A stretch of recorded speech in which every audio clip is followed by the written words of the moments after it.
આજે હું શેર કરીશ તમારી સાથે ટ્વીટ સમોસા બનાવવાની રેસીપી। દિવાળકી મેદાનો લોટ લઈ લીધો છે, ઘઉંનો લોટ, હેગડી અડધી ચમચી અજમો લીધો છે, આ રીતે મસળી અજમો એડ કરીશું, થોડું સ્વાદ પ્રમાણે મીઠું એડ કરીશું અને આગળ ઘી એડ કરીશું। 3 ચમચી ઘી એડ કર્યું છે મેં, મિક્સ કરી લઈશું। આમાં ઘીનો જ ઉપયોગ કરવાનો છે, તેલનો નહીં, તો આપણા ક્રિસ્પી થાય।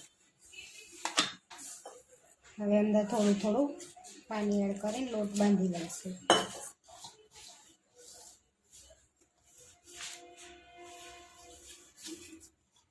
આ રીતે આપણે કઠણ લોટ બાંધી લેવાનો છે। હવે થોડી વાર માટે આપણે 10 થી 15 મિનિટ રેસ્ટ આપીશું લોટને। અહીં આગળ મેં બાફેલા બટાકા લઈ લીધા છે, હવે બાફી લીધા હતા, હવે મેશ કરી લઈશું આપણે। ટ્વીટ સમોસાનો માવો તૈયાર કરી લઈશું। થોડોક સૂકો મસાલો વાટી લઈશું। તો અહીંયા 1 ચમચી સૂકા ધાણા લીધા છે, 1 ચમચી જીરું અને થોડી વલિયારી 1 ચમચી। હવે આપણે એને વાટી લઈશું। આ રીતે આપણે વાટી લેવાનું છે। આ રીતે મેં વાટી લીધું છે। હવે આપણે મસાલો તૈયાર કરી લઈશું। અહીં આગળ મેં થોડું તેલ એડ કર્યું છે, કરી જેવું। હવે આપણું તેલ ગરમ થાય એટલે આપણું તેલ ગરમ થઈ ગયું છે, થોડું જીરું એડ કરીશું। આપણે પહેલાં મસાલામાં જીરું એડ કર્યું એટલે થોડુંક જ એડ કરવાનું આપણે। જીરું તતડી ગયું, થોડી હિંગ એડ કરીશું, વાટ્યો તો એ મસાલો એડ કરીશું। લીલા મરચાં એડ કરીશું,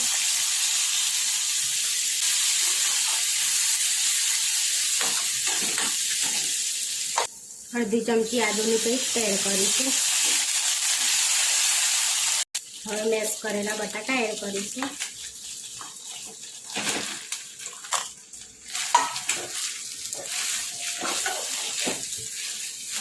મિક્સ કરી લઈશું। હવે આપણે એને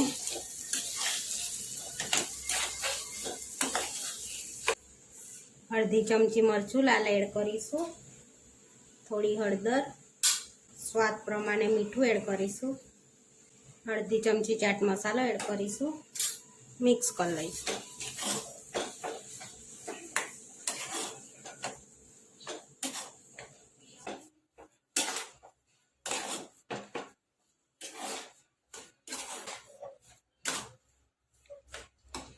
હવે એડ કરીશું થોડા ધાણા,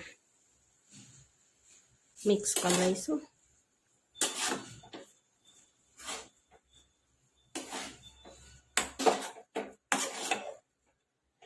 હવે ગેસ બંધ કરી લઈશું આપણે। હવે આપણે 10-15 મિનિટ માવો થોડોક ઠંડો થવા દઈશું। 15 મિનિટ થઈ ગઈ છે, આપણો માવો બી ઠંડો થઈ ગયો છે। અહીંયા આપણો કમ્પ્લીટ થઈ ગયો છે। હવે થોડુંક તેલ એડ કરીશું અને હવે સારી રીતે કેળવી લઈશું એને। હવે આમાં અહીં આપણે 2 ભાગ પાડીશું આ રીતે। હવે વણી લઈશું આપણે એને।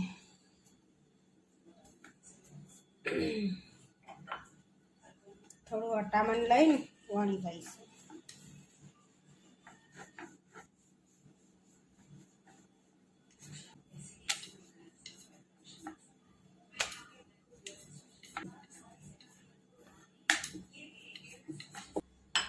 જોઈ શકો છો આ રીતે આપણે વણી લેવાની છે ને। આ રીતે આપણે વચ્ચે એક વાડકી મૂકવાની છે, તમારે જો ઢાંકણ હોય તો ઢાંકણ બી મૂકીશું। થોડો માવો એડ કરીશું આપણે, પ્રેસ કરીને આપણે ફેલાઈ લઈશું એને।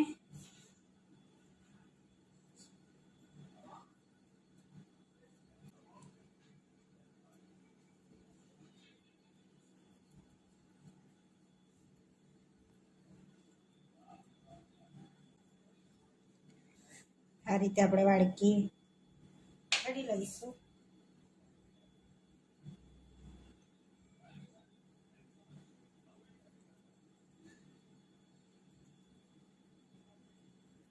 હવે આપણે કટ કરીશું એને।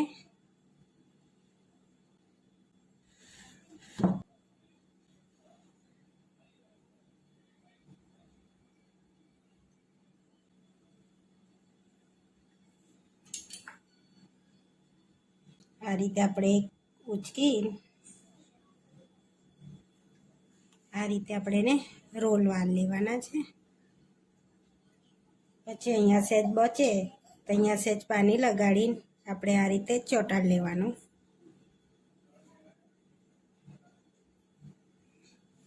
આ રીતે આપણે બનાવી લઈશું.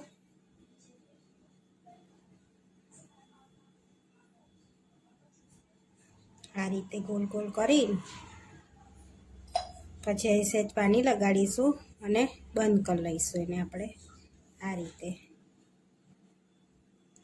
આપણે બંધ કરી લઈશું. આ પ્રોસેસ ફરી કરી લઈશું આપણે આ રીતે.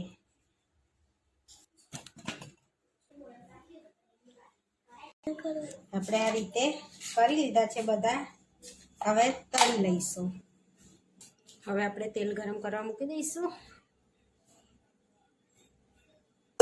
હવે આપણું તેલ ગરમ થઈ ગયું છે. હવે આપણે તળી લઈશું.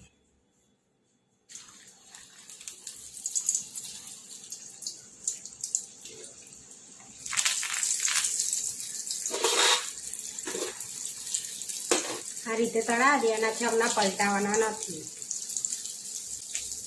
હવે પલટાઈ લઈશું આપણે આ રીતે. હવે ધીમા તાપીને તળવા દઈશું. અહીંયા ક્રિસ્પી થાય ત્યાં સુધી તળવાના. હવે આપણે તળાઈ ગયા છે, કાઢી લઈશું આપણે બહાર તેલમાંથી.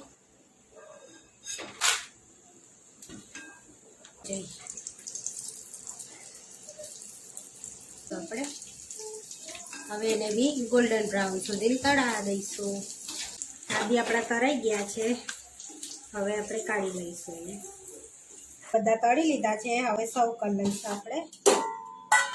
અહીં આગળ મેં ટોમેટો કેચઅપ જોડે સર્વ કરું છું. તમે ગ્રીન ચટણી જોડે કરી શકો.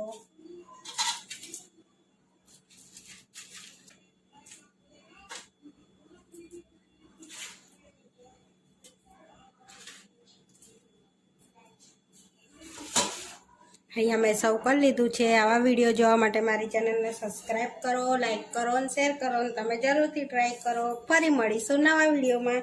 ને ઉપરથી ક્રિસ્પી થયું છે.